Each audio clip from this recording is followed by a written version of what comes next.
Hello friends, एडुअर्थ academy में आप सभी का स्वागत है। तो आज से हम एडिटोरिया का जो 75 क्वेश्चन है पर डे कोशिश करेंगे कि 2 सेट का एक्सप्लेनेशन करा दें। और मतलब कोशिश रही 20 से 25 मिनट के अंदर आप इस सेट को रिवीजन कर लें। ठीक है, तो आज से हम पहला सेट शुरू करते हैं। चलिए, पहला क्वेश्चन है कि एक सेकेंड। हाँ, पहला क्वेश्चन है कि रिपब्लिक पार्टी ऑफ इंडिया के संस्थापक कौन थे। तो रिपब्लिक पार्टी ऑफ इंडिया के संस्थापक कौन थे, तो आपको पता होना चाहिए कौन। तो बी आर अम्बेडकर थे।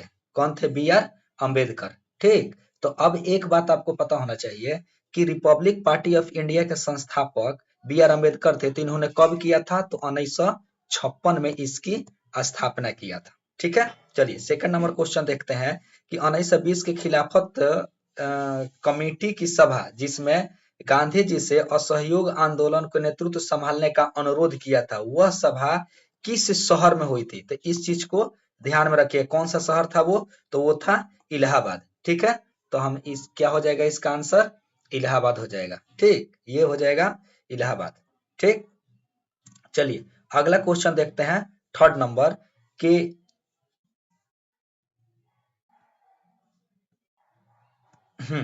तो अगला क्वेश्चन है कि होमरू लीग की स्थापना निम्नलिखित में से कौन स्थापना में कौन शामिल नहीं थे? तो ये कौन शामिल नहीं थे? तो ये थर्ड नंबर क्वेश्चन है और इसका आंसर हो जाएगा आपको एच एस अलकाट। तो इसका आंसर क्या हो जाएगा? डी हो जाएगा। ठीक, एच एस अलकाट। ठीक, तो इस चीज को ध्यान में रखिएगा आप लोग। ठीक, अब थोड़ा सा देखिए कि होमरू लीग की स्थापना एनी बेसेंट भी की थी और होम रूल लीग की स्थापना बाल गंगाधर तिलक भी की थी, यानी दो शाखा के रूप में स्थापना किया गया था। तो जो होम रूल लीग की स्थापना एनी बेसेंट ने किया था, ये आपको सितंबर, कौन था? सितंबर 1946 में एनी बेसेंट ने किया था। कहाँ? तो मद्रास में किया था इन्होंने। कहाँ पे? मद्रास में। और जबकि आपको जो बाल गंगाधर तिलक थे, ये अप्रैल 1916 में किए थे। और ये कहाँ पे किए थे? आपको बेलगांव में। बेलगांव, यही बेलगांव है जहां पे गांधी जी कांग्रेस के पहली बार अध्यक्ष बने थे 1924 में। यही बेलगांव है। अब आपको बताना है कि ये बेलगांव कहाँ पे है। ठीक है, चलिए अगला क्वेश्चन देखते हैं, 40 नंबर। 1946 की घटना के समय महात्मा गांधी के निजी सचिव कौन थे? ठीक है, नोआखोली घटना कब हुआ था? 1946 में हुआ था। उस समय गांधी जी के निजी सचिव कौन थे? तो ये आपको पता होना चाहिए। कौन थे निजी सचिव? तो ये प्यारे लाल थे। ठीक, अब चलिए अगला 5वां नंबर क्वेश्चन देखते हैं। 5 नंबर क्वेश्चन है कि सबने अवज्ञा आंदोलन की असफलता के बाद गांधी जी ने महत्व दिया, यानी कब हुआ था सबने अवज्ञा आंदोलन? 1930 में। 5 नंबर क्वेश्चन है, तो गांधी जी ने किसको महत्व दिया? तो रचनात्मक कार्य को महत्व दिया था। ठीक है, आइए छठा नंबर क्वेश्चन। छठा नंबर क्वेश्चन है कि आपको बंकिम चंद्र चटर्जी की रचना कौन सी नहीं है?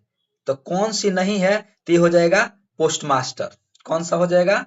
Post master. आंसर हो जाएगा सी। इसका मतलब कि ये आपको देवी चौधरानी, आनंद मठ और दुर्गेशनी, ये जो तीन है, ये तीनों की रचना किसने किया था? बंकिम चंद्र चटर्जी के द्वारा किया गया था।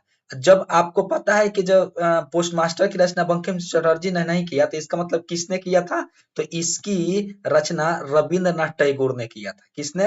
रविंद्रनाथ टैगोर के द्वारा किया गया था। ठीक, इस चीज को ध्यान में रखिएगा। चलिए अगला क्वेश्चन देखते हैं हम। कौन सा? 7 नंबर। 7 नंबर क्वेश्चन कह रहा है कि 1911 में किस सामाजिक कार्यकर्ता ने ब्रिटिश विधान परिषद के समक्ष निःशुल्क और अनिवार्य प्राथमिक शिक्षा का प्रस्ताव रखा था? ये 7 नंबर क्वेश्चन है। अब देखिए यहाँ पर बहुत सारा ऑप्शन है, तो हमारा आंसर क्या हो जाएगा? गोपाल कृष्ण गोखले हो जाएगा। ठीक, कौन सा? गोपाल कृष्ण गोखले। ठीक, तो थोड़ा सा हम इसको टिक आउट कर देते हैं। आंसर क्या होगा? गोपाल कृष्ण गोखले। कह रहा है 8 नंबर क्वेश्चन कि निम्नलिखित में से दक्षिण भारत में विजय प्राप्त करने वाला पहला शासक कौन है? यानी कि दक्षिण भारत में विजय प्राप्त करने वाला पहला शासक कौन है? तो वो हो जाएगा हमारा अलाउद्दीन खिलजी हो जाएगा। ठीक है, कौन? अलाउद्दीन खिलजी, यही अलाउद्दीन खिलजी है जो दक्षिण भारत में पहला। तो अलाउद्दीन का शासनकाल कब था? तो याद रखिएगा 1296 से लेकर के और 1316 तक था। ठीक, तो इसको ध्यान में रखिएगा, ठीक ना। चलिए हम अगला क्वेश्चन देखते हैं। क्वेश्चन है कि निम्नलिखित में से कौन सा व्यक्ति रंपा विद्रोह से संबंधित है? रंपा विद्रोह से, ठीक है। क्वेश्चन नंबर कितना है? 8। क्वेश्चन नंबर 9 है कि कौन सा व्यक्ति रंपा विद्रोह से संबंधित है। ठीक, तो क्वेश्चन नंबर ध्यान रखिएगा, ये क्या हो जाएगा आपको? अल्लूरू सीताराम राजू। ठीक, तो रंपा विद्रोह हुआ कब था? तो इसको आप लोग ध्यान में रखिएगा कि रंपा विद्रोह आपको 1922 से 1924 के बीच में हुआ था। कब? 1922 से 1924 के बीच में। क्लियर, ये ध्यान रखिएगा। चलिए क्वेश्चन नंबर 10 देखते हैं। पागलपंथ की स्थापना किसने की थी? तो पागलपंथ की स्थापना किसने की थी? थोड़ा सा सोच के आप लोग बताइए, थोड़ा सा टाइम देते हैं। कौन सा हो जाएगा? करम शाह। करम शाह ने पागलपंथ की स्थापना किया था। तो पागलपंथ की स्थापना किसने किया था? करम शाह ने। ठीक, तो अब देखिए कब पागलपंथ की स्थापना उसने कब किया था? तो हो जाएगा आपको 1800, माने पागलपंथी विद्रोह जो था आपको 1825 से 1833 के बीच में हुआ था। ठीक है, ये आप लोग ध्यान में रखिएगा। ठीक, चलिए अगला क्वेश्चन देखते हैं। Question number 11। तो क्वेश्चन नंबर 11 में कह रहा है कि तुगलमा पत्ती जीतने का मुख्य कारण क्या था? ठीक है, तो तुगलमा मतलब कि भारत में, सॉरी, पानीपत युद्ध में बाबर के जीतने का मुख्य कारण क्या था? ठीक है, तो पानीपत के युद्ध में बाबर के जीतने का मुख्य कारण आपको तुलगामा पत्ती था। सॉरी, मुझे आंसर ही ध्यान में आ गया। ठीक है, तो अब देखिए थोड़ा सा आप लोग कि पानीपत के प्रथम युद्ध, तो पानीपत के युद्ध में देखिए पानीपत के 3 युद्ध हुए हैं। ठीक है, तो पानीपत का जो प्रथम युद्ध था ये आपको हुआ था 1526 में। किसके बीच में हुआ था? 1526 में किसके बीच में? तो ये बाबर और इब्राहिम लोदी के बीच में हुआ था। इब्राहिम लोदी। ठीक है, जो दूसरा था यानी कि सेकेंड पानीपत का युद्ध था वो 1556 में हुआ था। वो किसके बीच में? अकबर और हेमू के बीच में। अकबर और हेमू के बीच में, जिसमें अकबर जीता था और हेमू हार गया था। और पहला वाला में बाबर जीता था और इब्राहिम लोदी हार गया था। जबकि तीसरा जो था 1761 में हुआ था और ये आपको अहमद शाह अब्दाली, अहमद शाह अब्दाली, अहमद शाह अब्दाली और मराठों के बीच में हुआ था। आई बात समझ में? मराठों के बीच में, जिसमें अहमद शाह अब्दाली जीता था और मराठों की बुरी तरह से पराजय हुई थी। तो तीनों पता चल गया कि प्रथम 1526 में, दूसरा 1526 में और तीसरा 1761 में। ठीक है, चलिए अब थोड़ा सा पता चलना चाहिए कि तुगलमा युद्ध पत्ती होता क्या है। तो तुगलमा युद्ध पत्ती एक्चुअली क्या होता है कि एक सैनिक की टुकड़ी, 3 सैनिक की टुकड़ी होती है। ठीक है, तो इसमें बीच वाला सैनिक की टुकड़ी आगे अपने युद्ध लड़ने के लिए होती है। बाकी जो 2 सैनिक टुकड़ी दाएं और बाएं होती है, ये सैनिक को, मान लीजिए जो यहाँ पर विद्रोही सैनिक है, विद्रोही मतलब कि जो जिससे लड़ाई हो रही है, आगे राजा जिसकी सेना है, उसको पीछे से तेजी से जाकर घेरने का काम करता है। तो एक छोटा सा युद्ध भी ये लोग आसानी से जीत सकते थे। तो बाबर ने तुगलमा युद्ध पत्ती किससे सीखा था? तो ये उज्बेकों से सीखा था। किससे? उज्बेकों से। क्वेश्चन आता है कि किससे सीखा था? उज्बेकों से। और कहां से सीखा था? तो मध्य एशिया से सीखा था। मध्य एशिया से इन्होंने तुगलमा युद्ध पत्ती को सीखा था। ठीक है, चलिए अगला क्वेश्चन देखते हैं हम 12 नंबर। अब देखिए 12 नंबर क्वेश्चन है कि मध्यकाल में जौनपुर में स्वतंत्र सरकी राजवंश की स्थापना किसने किया था? आई बात समझ में? यानी कि पहला क्वेश्चन मतलब 12 नंबर क्वेश्चन है, किसने किया था? मलिक उर्फ सर्क के द्वारा किया गया था। अब आपको पता होना चाहिए कि मलिक उर्फ सर्क जो है ये उपाधि है। तो ये किसको मिला था? तो मलिक सरवर को मिला था। किसको? मलिक सरवर को। सरवर को मलिक उस सर की उपाधि, ये मलिक उस सर की उपाधि जो था, मलिक उस सर की उपाधि मलिक सरवर को किसने दिया था? तो ये हो जाएगा आपको ये आपको मोहम्मद शाह तुगलक के द्वारा दिया गया था। मोहम्मद शाह तुगलक के द्वारा। ठीक, यानी कि मलिक सरवर को आपको मलिक उस सर की उपाधि किसने दिया था? मोहम्मद मोहम्मद शाह तुगलक के द्वारा दिया गया था। इस चीज को आप लोग ध्यान में रखिएगा, ठीक है। अब देखिए, तो यहाँ तो स्वतंत्र सर्की राजवंश की स्थापना मलिक उस सर्क के द्वारा किया गया था, लेकिन आपको पता होना चाहिए ये जौनपुर में, तो जौनपुर नगर की स्थापना किसने किया था, तो ये दो आता है। तो जब जौनपुर नगर की स्थापना फिरोज शाह तुगलक ने किया था, ये ध्यान रखिएगा। जौनपुर नगर की स्थापना किसने किया था? फिरोज शाह तुगलक के द्वारा किया गया था। किसके? तुगलक के द्वारा किया गया था। ये किसकी याद में? जौना खां की याद में। जौना खां की याद में किया गया था। जौना खां किसको बोला जाता है? एमबीटी को। एमबीटी यानी कि मोहम्मद बिन तुगलक को जौना बोला जाता है। क्या? तो मोहम्मद फिरोज जौना खां बोला जाता है मोहम्मद बिन तुगलक को, ठीक। तो उसी ने, इस चीज को ध्यान में रखिएगा आप लोग, ठीक है। चलिए अब अगला क्वेश्चन देखते हैं। अधिक संख्या में दफनाए गए बच्चों के सौधान जो है 13 नंबर क्वेश्चन, कहां से प्राप्त हुए हैं? तो सबसे ज्यादा कौन सा हो जाएगा? जोरवे संस्कृति, यानी जोरवे संस्कृति से प्राप्त हुए हैं, ठीक है। जोरवे संस्कृति हमारा आंसर आ जाएगा। अब अगला क्वेश्चन है कि भगवत संप्रदाय में किसका योगदान अत्यधिक है?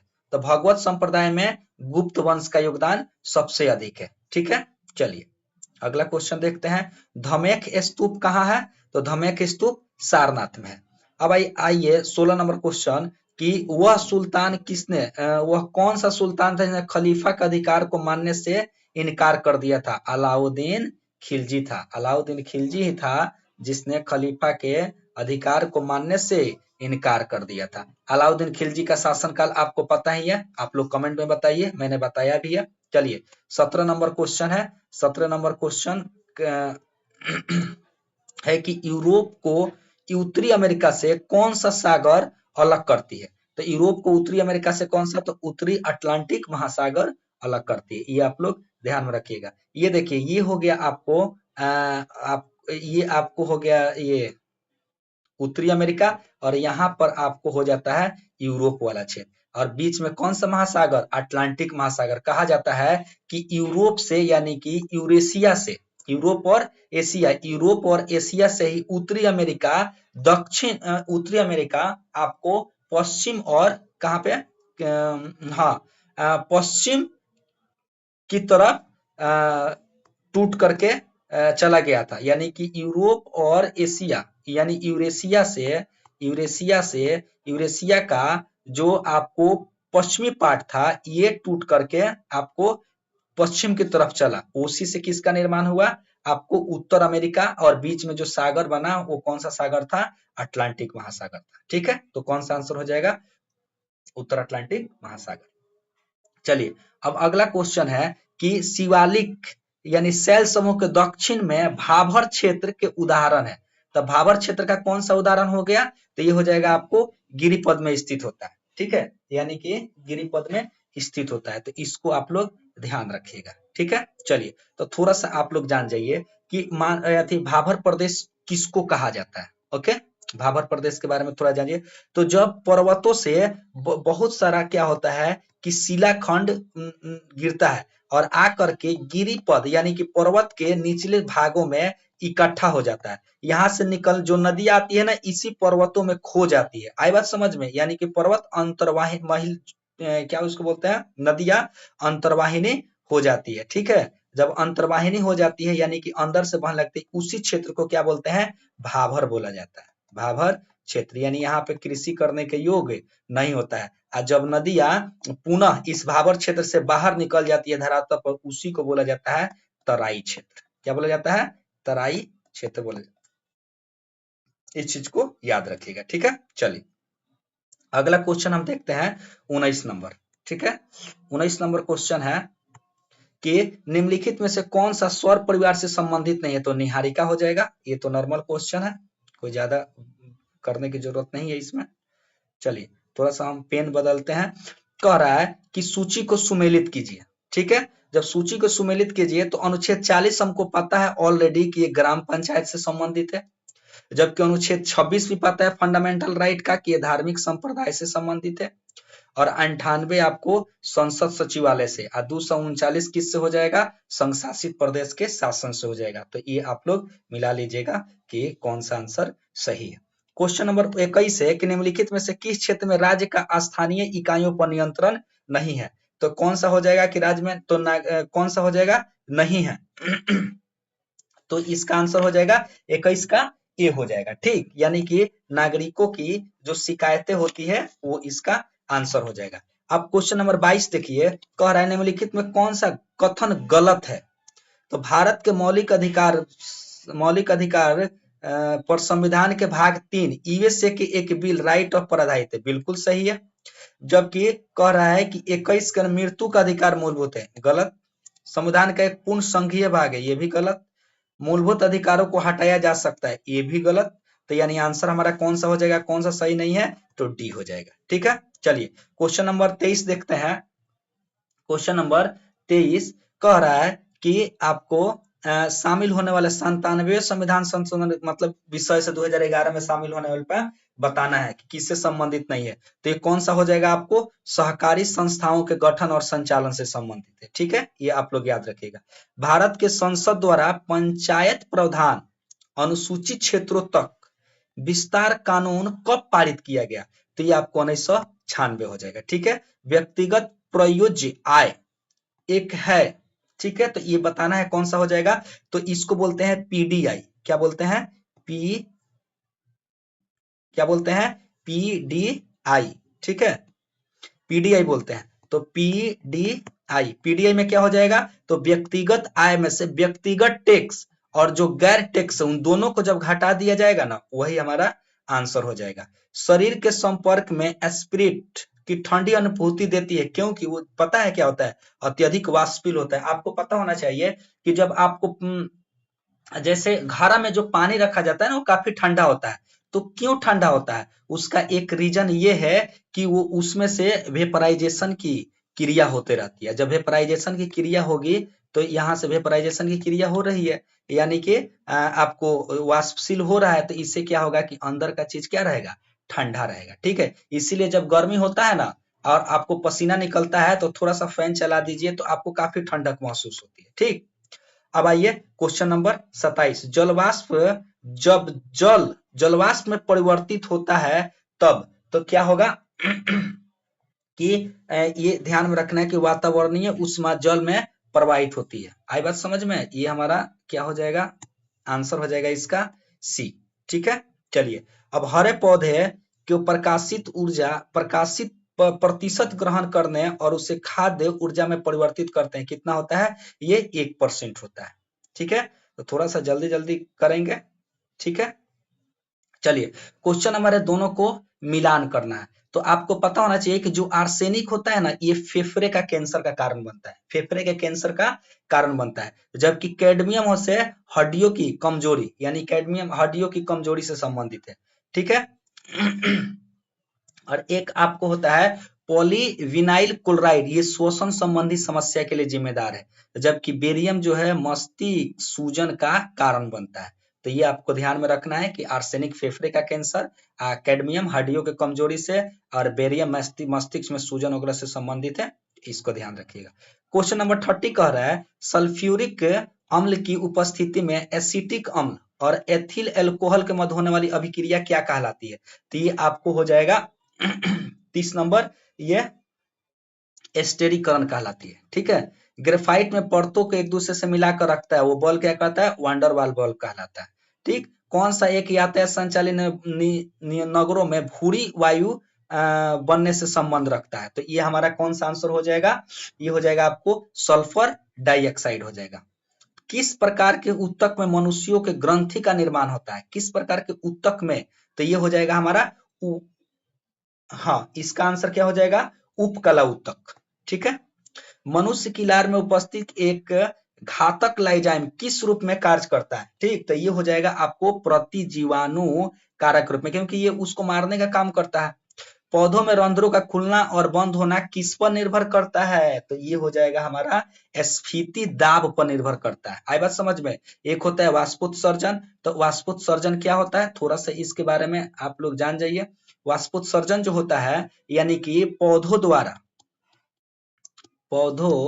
द्वारा यानी कि वो जब पानी का वेपराइजेशन किया जाता है यानी वाष्प किया जाता है, वेपर की क्रिया पौधों के द्वारा होती है, उसी को क्या बोलते हैं? वाष्पोत्सर्जन बोला जाता है। ठीक है, इसको ध्यान में रखिएगा। चलिए अब अगला क्वेश्चन देखते हैं। निम्नलिखित में से फूल का एक है, तो ये पता है कि स्त्रीकेसर हो जाएगा। ठीक है, 37 नंबर क्वेश्चन, सफेद फास्फोरस के संबंध में बात करना है। ठीक है, सफेद फास्फोरस तो पहला है कि ये एक विषैला पदार्थ है, बिल्कुल, जिसका उपयोग रासायनिक हथियार के उपयोग में रूप में किया जाता है, सही है। अत्यधिक ज्वलनशील है, हवा के संपर्क में आने पर स्वतः जल उठता है, इसीलिए इसको किस में रखा जाता है? किरोसिन में रखा जाता है। ठीक है, इस चीज को ध्यान में रखना है। ठीक, तो आंसर क्या हो जाएगा हमारा? सी हो जाएगा। चलिए, सामान्य ठंड में निम्नलिखित में कौन सी नासिका संतुलन के लिए उत्तरदायी है? ठीक, तो ये हो जाएगा हमारा हिस्टामिन। केंद्रक कला का निर्माण किस कोशिकांग के द्वारा होता है? तो अंतःद्रव्य जालिका के द्वारा होता है। लसिका और रुधिर ऊतक का उदाहरण है, तो कौन सा हो जाएगा आपको? ये संवहनीय ऊतक हो जाएगा।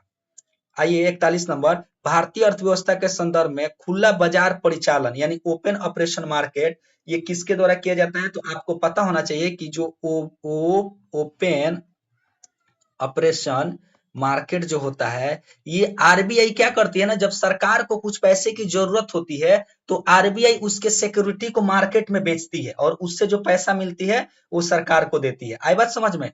तो यानी कि सरकार द्वारा जारी प्रतिभूतियों का क्रय और विक्रय किया जाता है ओपन ऑपरेशन मार्केट के द्वारा। ठीक है, अब पूंजी खाता परिवर्तनीयता की सिफारिश निम्नलिखित में से किस समिति ने की थी? इसको ध्यान रखिएगा, तो तारापुर समिति थी। ठीक है, मानव परिस्थिति के रूप में यानी भूगोल को परिभाषित करने वाला कौन था? एच बैरोज थे, एच बैरोज। भारत के निम्नलिखित में कौन सा परिस्थिति उष्ण यानी कि हॉट स्पॉट किसको माना जाता है? आपको पश्चिमी घाट को माना जाता है। ठीक, चलिए अगला देखते हैं कि विश्व संगीत दिवस कब मनाया जाता है? तो 21 जून को मनाया जाता है। तो आप मुझे बताइए कि फिर 18 सितंबर को कौन सा मनाया जाता है? तो 18 सितंबर को आपको विश्व बांस दिवस मनाया जाता है, बांस दिवस मनाया जाता है। ठीक है, तो 17 सितंबर को अभी इस बार ही जस्ट बीपीएससी में क्वेश्चन आया था कि 17 सितंबर को 17 सितंबर को आपको मनाया जाता है ओजोन दिवस। सॉरी 16 सितंबर को क्या किया जाता है? ओजोन दिवस मनाया जाता है। कौन सा? ओजोन दिवस।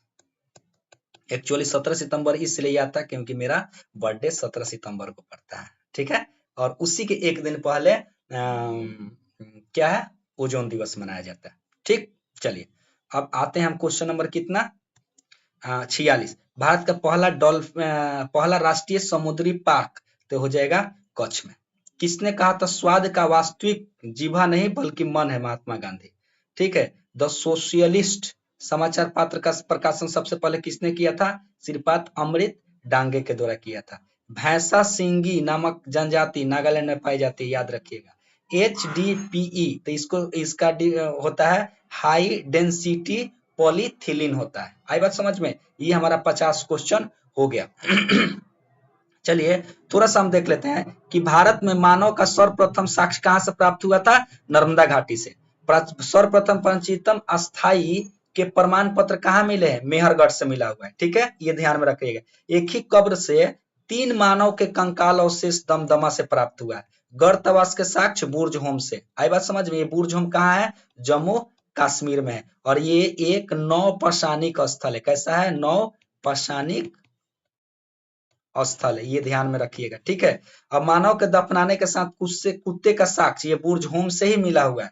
आई बात समझ में? इस चीज को ध्यान में रखिएगा। बुर्ज होम से आपको मानव के साथ कुत्ता को भी दर्शाया गया है। कहाँ? ये जम्मू कश्मीर में। जूते हुए खेत का साक्ष्य कहाँ से? तो कालीबंगा से प्राप्त हुआ है। अग्निकुंड का साक्ष्य आपको कहाँ से? तो कालीबंगा और लोथल दोनों से प्राप्त हुआ है अग्निकुंड। यानी जो वेदिका बनाया जाता था ना पहले, इसी को अग्निकुंड बोला जाता था। और ये दोनों जगह कहाँ से प्राप्त हुआ है आपको?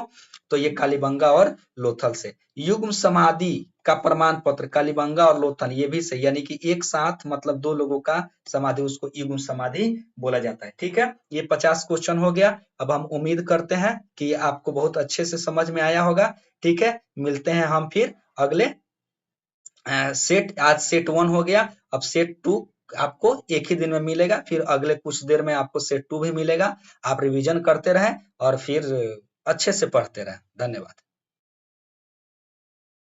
और लाइक और सब्सक्राइब भी कर दें।